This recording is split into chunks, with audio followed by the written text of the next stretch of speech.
This audio production was made in collaboration with Audible Anarchist.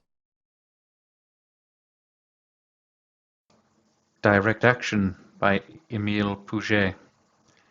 The classic statement of revolutionary syndicalism, direct action will win small victories, strengthening and inspiring workers for the big one, destroying capitalism, rebuilding society from the bottom up. Quote, direct action implies that the working class subscribes to notions of freedom and autonomy instead of genuflecting before the principle of authority. Now it is thanks to this authority principle, the pivot of the modern world, democracy being its latest incarnation, that the human being, tied down by 1,000 ropes, moral as well as material, is bereft of any opportunity to display will and initiative. End quote. What do we mean by direct action? Direct action is the symbol of revolutionary unionism in action. This formula is representative of the twofold battle against exploitation and oppression. It proclaims with inherent clarity the direction and orientation of the working class's endeavors in its relentless attack upon capitalism. Direct action is a notion of such clarity, of such self-evident transparency, that merely to speak the words defines and explains them.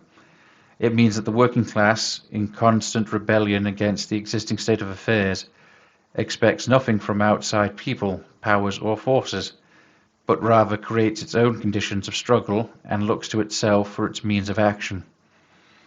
It means that, against the existing society which recognizes only the citizen, rises the producer, and that producer, having grasped that any social grouping models itself upon its system of production, intends to attack directly the capitalist mode of production in order to transform it, by eliminating the employer and thereby achieving sovereignty in the workshop, the essential condition for the enjoyment of real freedom.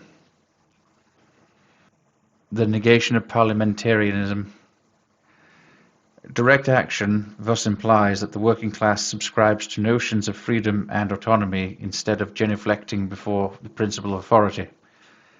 Now it is thanks to this authority principle, the pivot of the modern world, democracy being its latest incarnation, that the human being, tied down by 1,000 ropes, moral as well as material, is denied any opportunity to display will and initiative.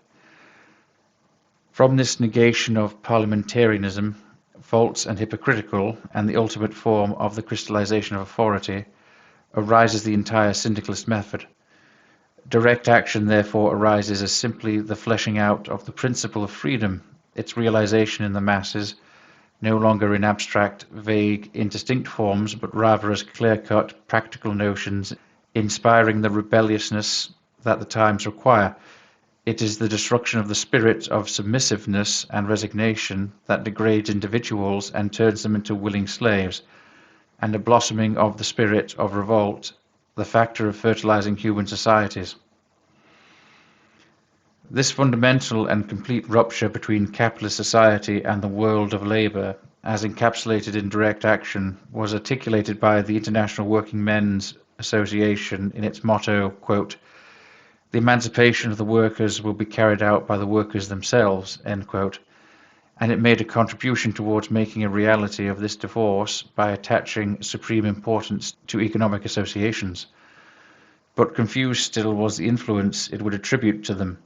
However, the IWMA had an inkling that the work of social transformation has to begin at the bottom, and that political changes are merely a consequence of amendments made to the system of production. That is why it hailed the action of trades associations and naturally legitimized the procedure of expressing their vitality and influence appropriate to the body in question, and which is nothing other than direct action. Direct action is in fact the normal function of the unions and their reason for being. It would be a glaring nonsense for such associations to restrict themselves to bringing the wage together in order to better adapt them to the fate reserved for them in bourgeois society. Production for others. It is all too evident that, in the unions, persons of no particularly clear-cut social outlooks band together for the purposes of self-defense, in order to struggle first-hand and as individuals. The community of interests tracks them there. They gravitate towards it instinctively.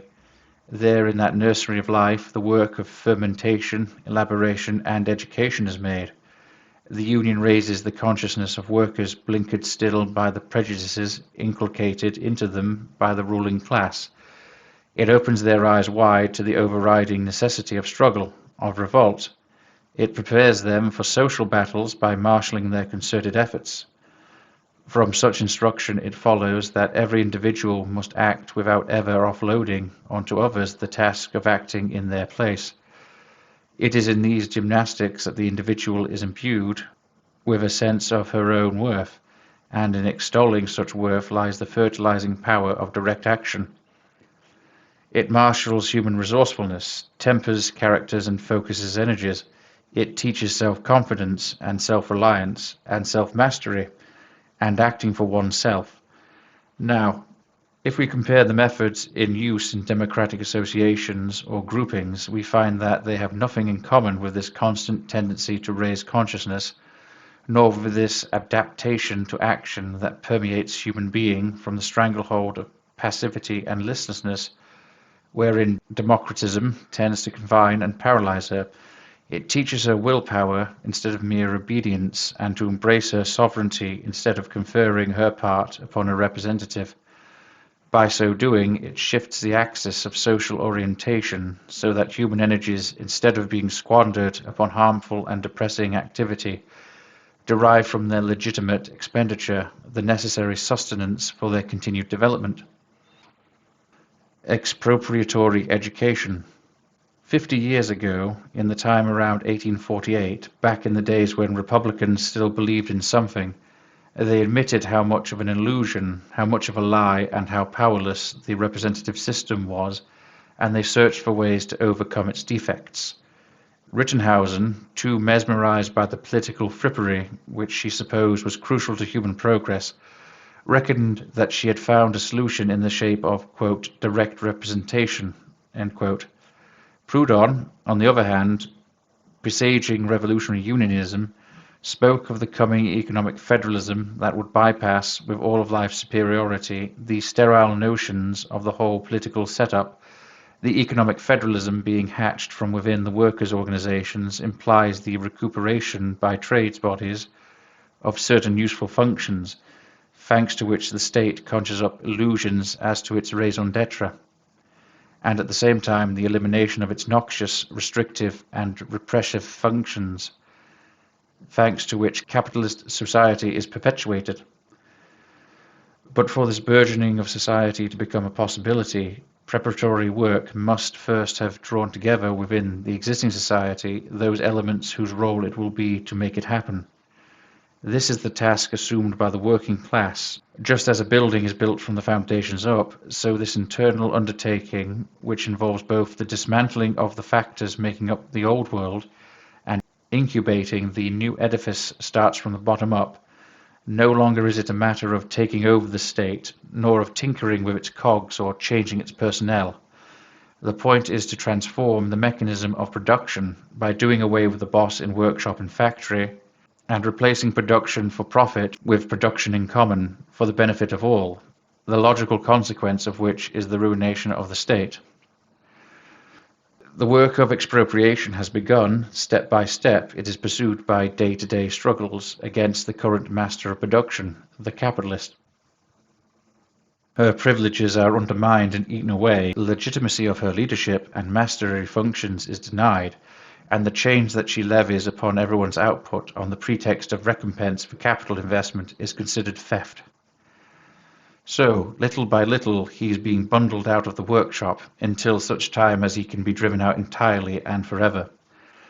All of this burrowing from within, escalating and intensifying by the day, is direct action rampant. And when the working class, having grown in strength and consciousness, is ready to take possession and gets on with doing just that, that too will be direct action. Once the expropriation of capital is underway, and when the railway companies find their shares, the diplomas of the financial aristocracy rendered worthless, and when the parasitical retinue of rail directors and other magnates can no longer survive in idleness, The trains will continue to operate, and this is because the railway workers will have taken things into their own hands, their revolutionary union having turned from a fighting group into a production association, will thereafter take charge of running operations, and not now with an eye to personal gain, nor yet for plain and simple corporative motives, but for the common good. What will be done in the case of the railways will be replicated in every sphere of production. But if this task of liquidating the old world of exploitation is to prosper, the working class has to be familiarized with the conditions for realization of the new social order, and must have acquired the capacity and will to realize this for itself. It must rely, in facing up to the difficulties that will crop up, solely upon its own direct efforts, on the capabilities that it possesses within itself, rather than on the graciousness of go-betweens, providential men, these new-style bishops. In the latter case, exploitation would not be eradicated and would persist under a different guise. The revolution is the work of day-to-day action. Thus, to prepare the way, the restrictive notions, the dead formulae that stand for a persistent past must be replaced with ideas that point us in the direction of indispensable demonstrations of will. Now, these new ideas cannot but derive from systemic implementation of direct action methods. Of this is, in fact, from the profound current of autonomy and human solidarity, intensified by practical action that erupts and fleshes out the idea of replacing the present social disorder with a form of organization, wherein labor alone has a place, and every individual will be free to give expression to her personality and her faculties. This task of laying the groundwork for the future is, thanks to direct action, in no way at odds with the day-to-day struggle. The tactical superiority of direct action resists precisely in its unparalleled plasticity. Organizations actively engaged in the practice are not required to confine themselves to beatific waiting for the advent of social changes. They live in the present with all possible combativity, sacrificing neither the present to the future nor the future to the present. It follows from this capacity for facing up simultaneously to the demands of the moment and those of the future, and from this compatibility in the two-pronged task to be carried forward, that the ideal for which they strive, far from being overshadowed or neglected, is thereby clarified, defined, and made more discernible. Which is why it is both inane and false to describe revolutionaries drawing their inspiration from direct action methods as, quote, advocates of all or nothing, end quote. True, they are advocates of wresting everything from the bourgeoisie, but until such time as they will have amassed sufficient strength to carry through this task of general expropriation, they do not rest upon their laurels and miss no chance to win partial improvements which, being achieved at some cost to capitalist privileges, represent a sort of partial expropriation and pave the way to more comprehensive demands. From which it is plain that direct action is the plain and simple fleshing out of the spirit of revolt. It fleshes out the class struggle, shifting it from the realm of theory and abstraction into the realm of practice and accomplishment. As a result, direct action is the class struggle lived on a daily basis, an ongoing attack upon capitalism, which is why it is so despised by the politicians, a breed apart who had set themselves up as the representatives or bishops of democracy. Now should the working class, scorning democracy, go a step further and look for some alternative path on the terrain of economics? What is to become of the go-betweens, who used to pose as the proletariat spokesman? Which is why it is even more despised and reprimanded by the bourgeoisie. The latter sees its demise rudely accelerated by the fact that the working class, drawing strength and increasing confidence from direct action, and breaking definitively with the past and relying upon its own resources to espouse an entirely new mentality, is on its way to constructing an entirely new environment. The necessity of effort. It is such a commonplace that there has to be struggle against all the manner of obstacles placed in the way of mankind's development, that it may seem paradoxical to have to extol the necessity of effort. Besides action, in fact, what else is there but inertia, spinelessness, and passive acceptance of slavery? In times of depression and inertia, women are degraded to the status of beasts of burden, slaves trapped in hopeless toil. Their minds are stultified, constipated, and thoughtless. Their prospects are limited. They cannot imagine the future, nor suppose that it will be any improvement upon the present. But up pops action. They are shaken from their torpor, their decrepit brains start to work, and a radiant energy transforms and transfigures the human masses. Because action is the salt of life, or to put it more plainly and simply, it is life itself. To live is to act is to be alive. The catastrophic miracle. But these are banalities, yet the point has to be laboured and the effort glorified, because stultifying education has washed over the older generation and planted debilitating notions in its ranks.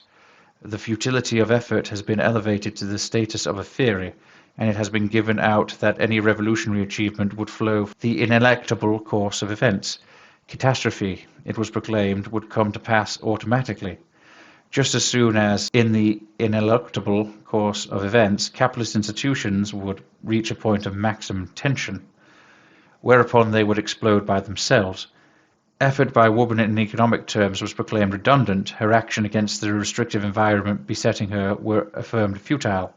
She was left but one hope, that she might infiltrate her own into the bourgeois parliaments and await the inevitable unleashing of catastrophe.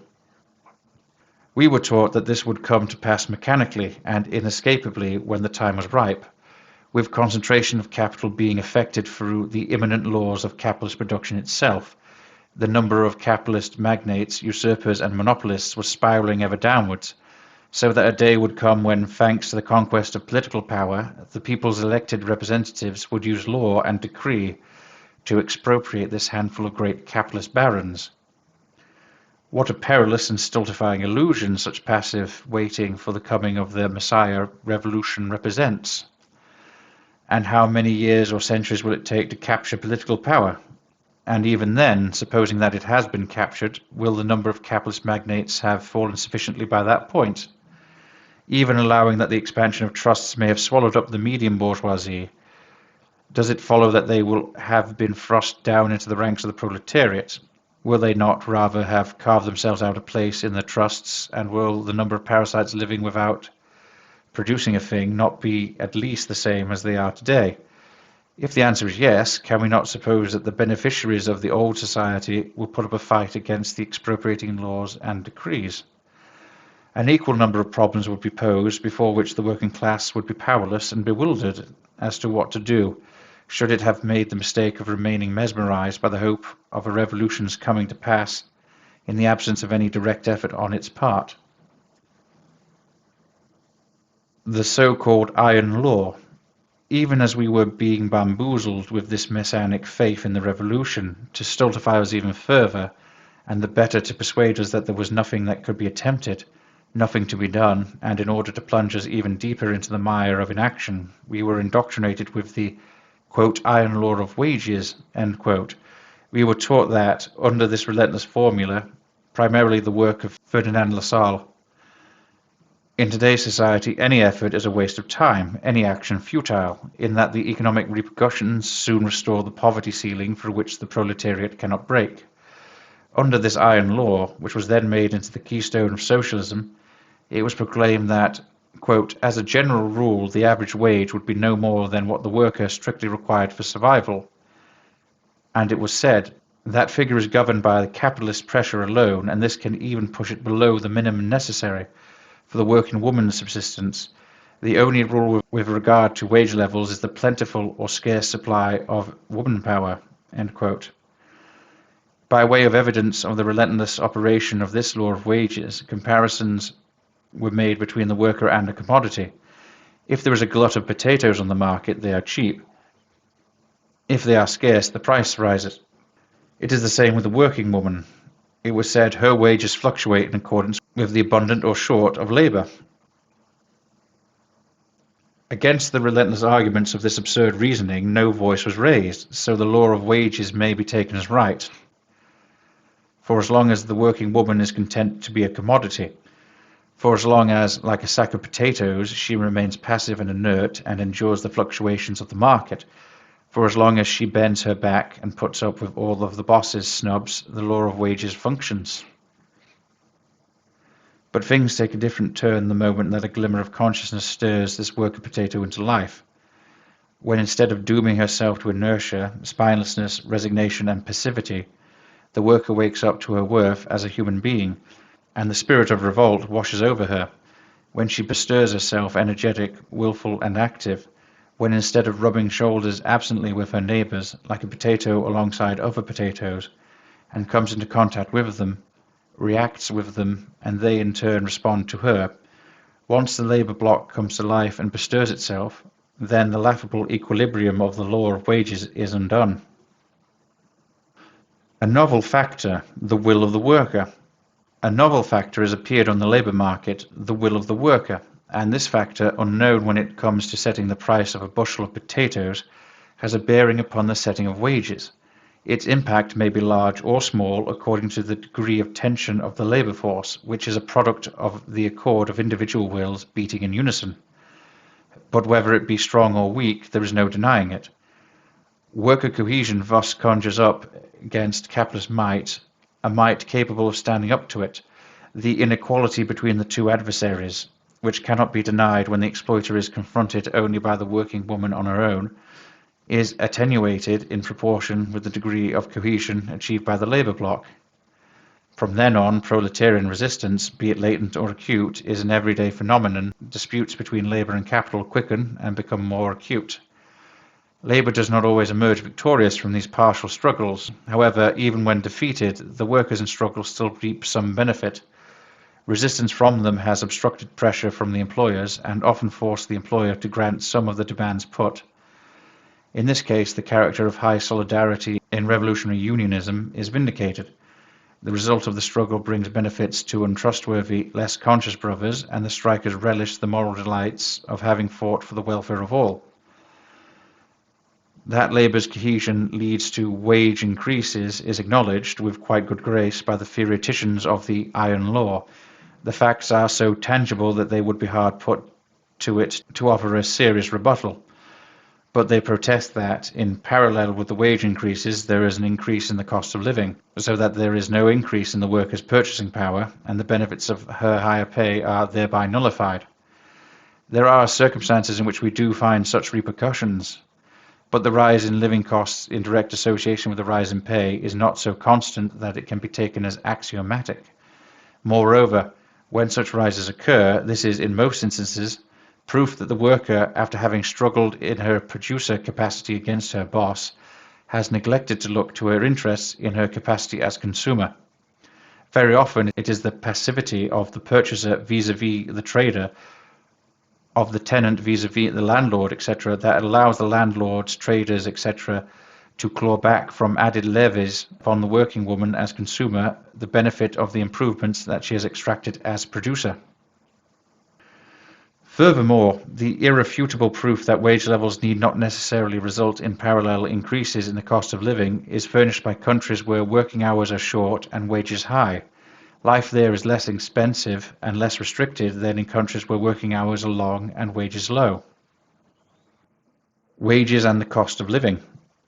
In England, the United States and Australia, the working day often lasts 8 hours, 9 at most, with weekends off, yet wages there are higher than among us, in spite of which life is easier there. First, because over 6 working days, or better yet, over 5.5, work grinding to a halt by the Saturday afternoon in most cases, the worker earns enough to support herself through the 7 days of the week. Then because as a general rule the cost of basic necessities is lower than in France, or at any rate more affordable in terms of wage levels. Such findings invalidate the iron law, especially so as it cannot be argued that the high pay rates of the countries in question are merely the consequence of woman power shortages. In the United States, as well as in Australia, and in England too, unemployment bites deep. So it is plain that if working conditions in those countries are better, it is because in their establishment there is a factor at work other than plentiful or restricted supply of labour, the will of the workers.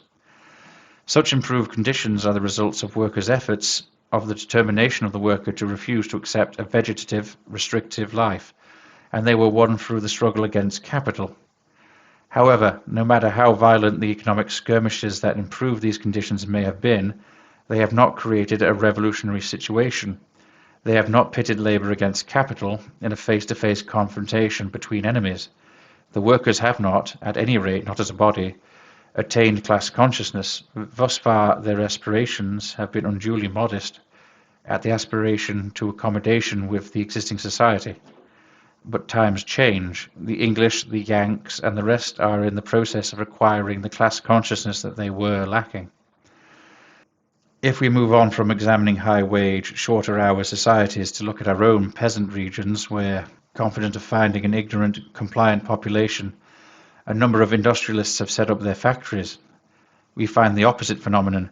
Wages there are very low, and working conditions unduly demanding.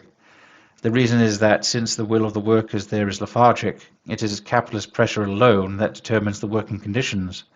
The working woman, still ignorant of and unfamiliar with her own strength, is still reduced to the status of a commodity, so that she is prey to the unmitigated operation of the supposed law of wages. But should a spark of revolt bring to life the victim of exploitation, the situation will be changed. The dust of humanity, which is what the proletarian masses have been up to now, need only to be compacted into a revolutionary union bloc, and the pressures from the bosses will be countered by a force that may be weak and clumsy in its beginnings, but which will soon increase in might and consciousness. And so the light of experience shows just how illusory and false this alleged iron law of wages is. Law of iron, is it? Pull the other one. It isn't even a law of rubber. The unfortunate thing is that the consequences of the penetration of the world of labour by that fateful formula have been more serious than a mere flawed argument. Who can say how much suffering and disappointment it has engendered? For too long, alas, the working class has reclined and dozed upon this false pillow. There was a logical connection. The theory that effort was futile spawned inaction. Since the pointlessness of action, the futility of struggle, the impossibility of immediate improvement had been proclaimed. Every vestige of revolt was stifled. Indeed, what was the point of fighting once effort had been identified in advance as pointless and unproductive?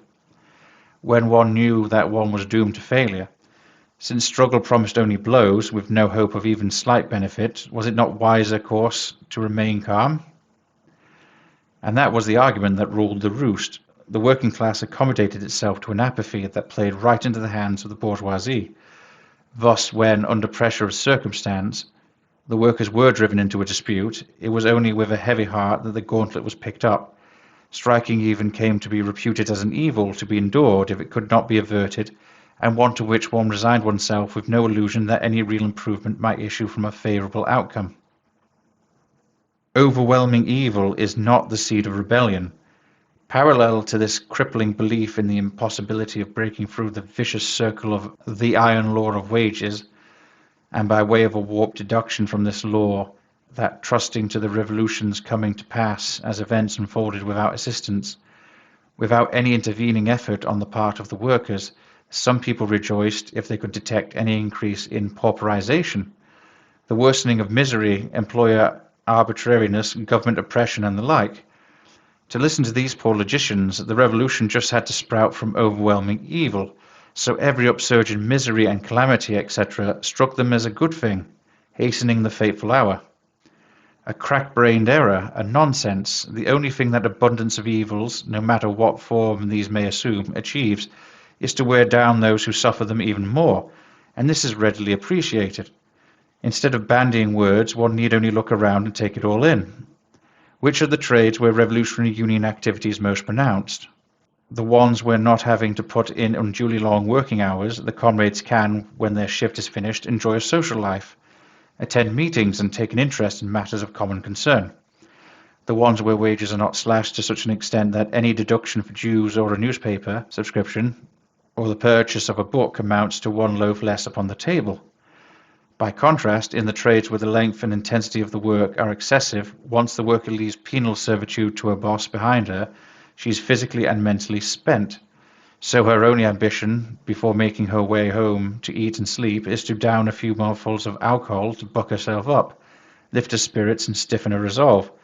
It never enters her head to drop by the Union, attend meetings, such is the toll taken upon her body by weariness, and such is the difficulty her exhausted brain finds in working. By the same token, what effort could one expect of the wretch fallen upon endemic, impoverished circumstances, the ragamuffin ground down by lack of work and deprivation? Maybe in a fit of rage she will venture a gesture of revolt, but that gesture will not bear repetition. Poverty has drained her of all will, of all spirit of revolt. These observations, which any one of us is free to verify and of which we can find our own examples, amount to a rebuttal to this bizarre theory that misery heaped upon misery and oppression heaped upon oppression sows the seeds of revolution. The very opposite is the case, is true.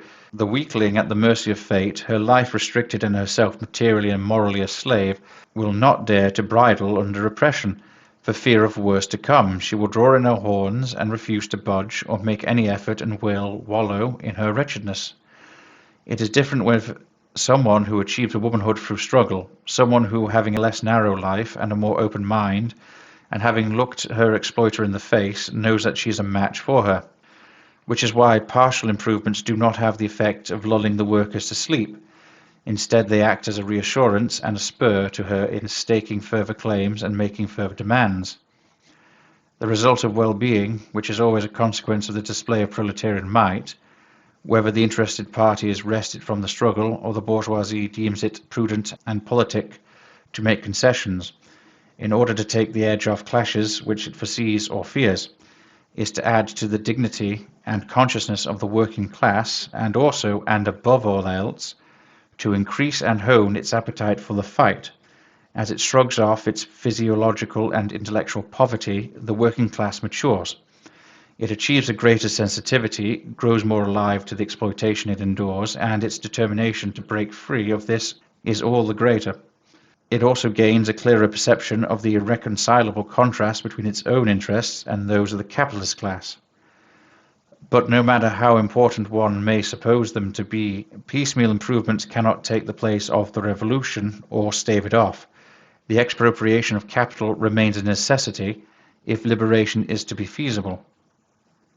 In fact, even supposing that capital's profiteering could be heavily handicapped and that the state's poisonous role could be partly done away with, it is unlikely that these handicaps could extinguish them entirely. None of it would have altered the relationships. There would still be, on the one side, the waged and the governed, and on the other, the bosses and the leaders. Obviously, partial gains, no matter how important we may suppose these to be, and even if they should largely whittle away at privileges, do not have the effect of altering economic relationships. The relations obtaining between boss and worker, between leader and led.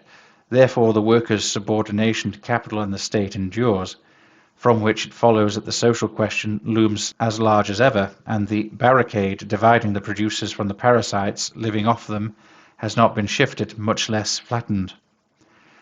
No matter how much the hours of work may be reduced, no matter how high wage rates may climb, no matter how comfortable the factory may become from the point of view of hygiene, etc., as long as the relationships of wage payer to waged, governor to governed persists, there will be two classes, the one struggling against the other, and the contest will grow in degree and scale as the exploited and oppressed class, its strength and consciousness expanding, acquires a truer appreciation of its social worth.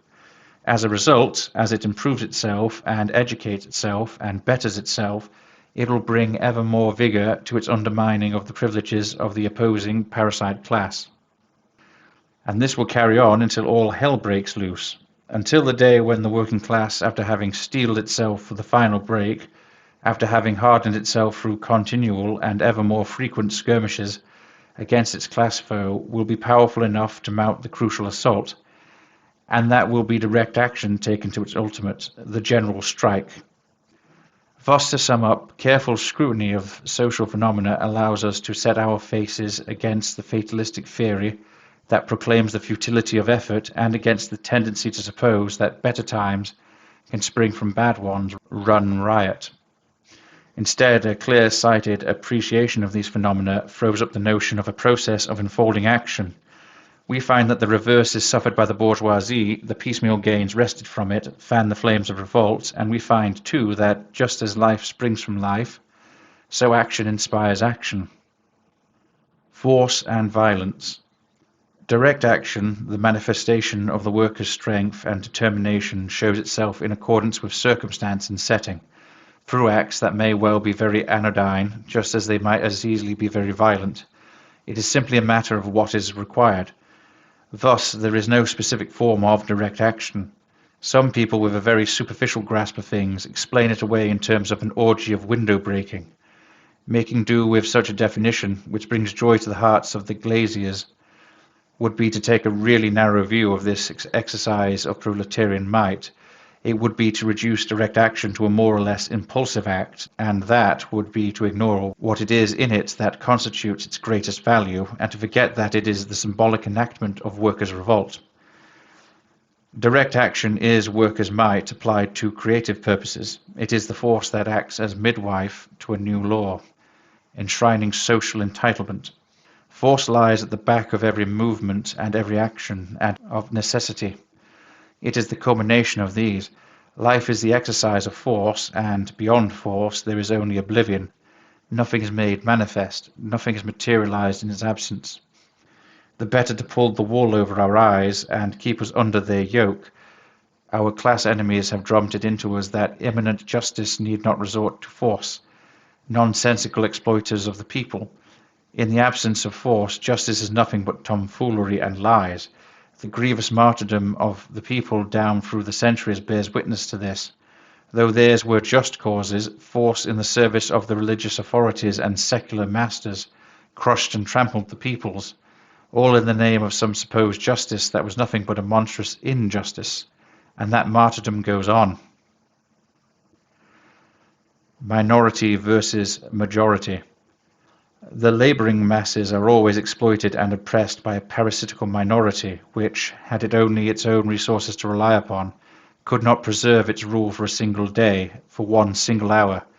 This minority draws its power from the bovine acquiescence of its victims. It is the latter, the source of all strength, who, in sacrificing themselves for the class that lives off their backs, create and perpetuate capital and uphold the state.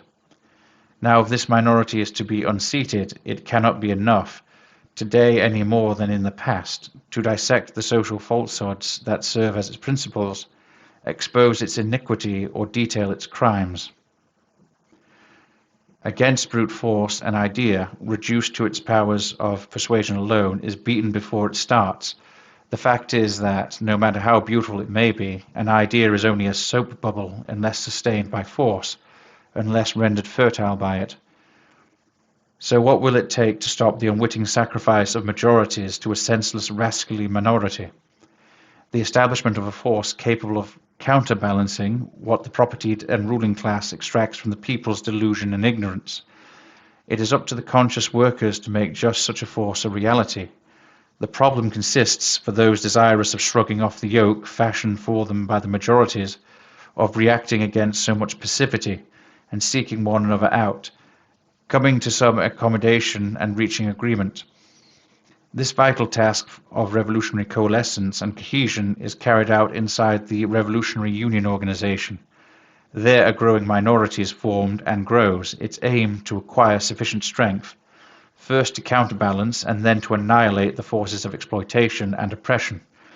This potential for propaganda and action strives first to bring enlightenment to the unfortunates who, by acting as the defenders of the bourgeois class, perpetuate the depressing saga of slaves armed by their masters to fight against the rebels promising liberation.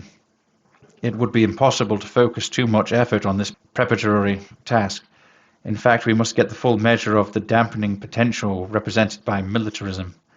The people in arms are always pitted against their own, better armed offspring. Now there is historical proof aplenty to show that all popular uprisings that have not enjoyed even neutrality or support from the people in greatcoats, to wit, the army, have foundered. So our continual object must be to paralyze the unwitting strength afforded to rulers by a segment of the working class.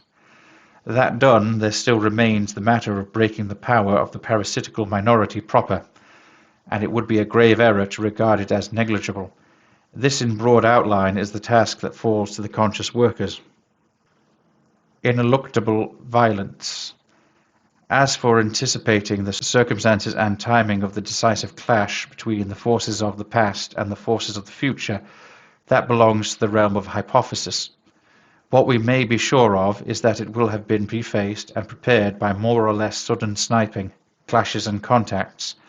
And another thing of which we may be sure is that the forces of the past will not resign themselves to abdication or bowing the knee.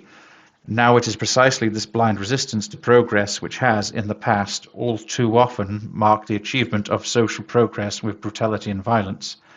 And it cannot be emphasized too strongly. The responsibility for such violence does not lie with the women looking to the future. For the people to decide on categorical revolt, they must be driven to it by necessity. They resolve upon it only after a lengthy series of experiences have demonstrated the impossibility of following the peaceable route. And even in those circumstances, their violence is merely a benign and humane retort to the excessive and barbaric violence from their masters. Were the people violent by instinct, they would not endure the life of misery, privation, and hard slog, studded with rascality and crime, which is the existence foisted upon them by the parasitical, exploitative minority for another 24 hours.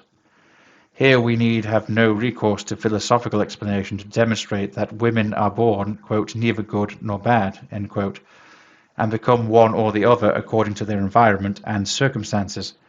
The matter can be resolved by everyday observation. It is beyond doubt that the people, sentimental and soft-hearted, displayed nothing of the endemic violence that characterizes the ruling classes, and which is the mortar holding their rule together. Legality being only the thin whitewash of hypocrisy designed to screen this deep-seated violence. The people held down by the education inculcated into them, saturated with prejudices, are obliged to make considerable effort to raise themselves to consciousness. Now, even when they pull it off, far from letting themselves be swept along by a justified wrath, they abide by the principle of least resistance. They seek out and stick to the path that looks to them the shortest and least fraught with difficulties. They are like waters flowing the slope to the sea, peaceable here and thundering there, according to whether they meet with few obstacles or many. To be sure, they are bound for the revolution, regardless of the impediments placed in their way by the privileged, but they proceed by the fits and starts and hesitations which are the products of their peaceable disposition and their wish to fight shy of extreme solutions. So, when the people's force, smashing through the obstacles raised against it, sweeps over the old societies like a revolutionary hurricane, this is because it has been left no other outlet. Indeed, there is no denying that had this force been able to exercise itself without encumbrance, following the line of least resistance, it might not have manifested itself in violent actions, but displayed a peaceable, majestic, calm aspect of itself. Isn't the river that rolls to the sea with Olympian but irresistible sluggishness not made up of the very same liquid molecules that, tumbling torrentially through steep-sided valleys, barge aside the obstacles placed in their path? The same goes for the power of the people. Illusory palliatives. But given that the people do not resort to force just for the pleasure of it, it would be dangerous to hope to preempt such recourse for the use of palliatives along parliamentary and democratic lines. Thus there is no voting system, nor referendum, nor any other procedure that would seek to divine the key to the people's wishes, thanks to which one might attempt to forestall revolutionary movements. Clinging to illusions of this sort would be tantamount to lapsing back into the unhappy experiences of the past, when the miraculous virtues attributed to universal suffrage were the focus of widespread hopes. True, it is more convenient to believe in the omnipotence of universal suffrage, or even of the referendum, than to see things as they really are. It spares one the need to act, but on the downside it brings economic liberation no nearer. In the final analysis, we must always be brought back to this ineluctable conclusion: recourse to force. However, the fact that some voting method, some referendum procedure, etc., is unlikely to sound the extent and intensity of revolutionary consciousness should not be interpreted as fighting against their relative worths. Referendums, say, may have its uses. In certain circumstances, recourse to it may well be the best policy. In instances posed with precision and clarity, it is convenient to gauge the tenor of workers' thinking by this method. Moreover, revolutionary union organizations can use it as the need arises, and this goes for those of them which, not being as yet completely free of the hold of capitalism, look to state intervention, as well for those which are plainly revolutionary. And this has long been the case. Neither the one nor the other waited until any attempt was made to enshrine it as a system, and for the attempt to be made to pass it off as a byproduct of direct action. It is therefore absurd to argue that the referendum runs counter to the revolutionary method, just as it would be absurd to argue that it is an inevitable complement. It is a mechanism for quantitative measurement, and quite unsuited to qualitative assessment, which is why it would be ill-advised to depend upon its being a lever capable of shifting capitalist society off its foundations. Even if it were to become more commonplace, its practice is not going to take the place of the initiatives required and indispensable vigour when an idea's time has come. It is infantile to talk about referendum when what is at stake is revolutionary action, such as the storming of the Bastille. Had the Gardes Françaises not defected to the people on the 14th of July 1789, had a conscious minority not set about attacking the fortress, had an attempt been made first to determine by referendum the fate of that odious prison, the likelihood is that it would still be dominating the entrance to the Faubourg Antoine. Our hypothesis with regard to the seizure of the Bastille is applicable to all revolutionary events. Let them be put to the test of a hypothetical referendum, and similar conclusions will be reached. No, there is no suffrage-based or referendum-based panacea likely to take the place of recourse to revolutionary force. But we must be plainly specific on this point. Such recourse to force does not imply that the masses are sleeping. Quite the opposite, and it is all the more effective the more these masses are endowed with a more enlightened consciousness. For the economic revolution that capitalist society carries within itself to unfold at last and result in achievements, and for backward lurches and savage backlash to be impossible, those beavering away at the great undertaking must know what they want and how they want it. They have to be conscious entities and not impulse-driven. Now, let there be no mistake about this. Numerical strength is only truly efficacious from the revolutionary viewpoint if it is fertilized by the initiative of individuals, by their spontaneity. By itself, it is nothing more than an accumulation of indeterminate women that might be compared to a pile of inert matter, prey to the impulses reaching it from without. Thus it turns out that direct action, whilst proclaiming that the use of force cannot be avoided, lays the groundwork for the ruination of the rule of force and violence in order to supplant it with a society based on consciousness and free agreement.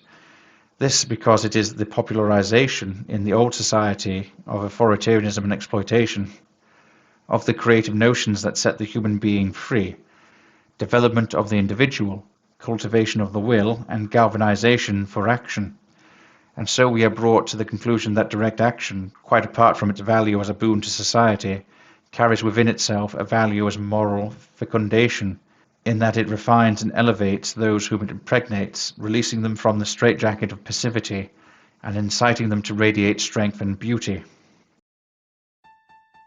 This has been a production of Audible Anarchist. You can find more Audible Anarchist on YouTube.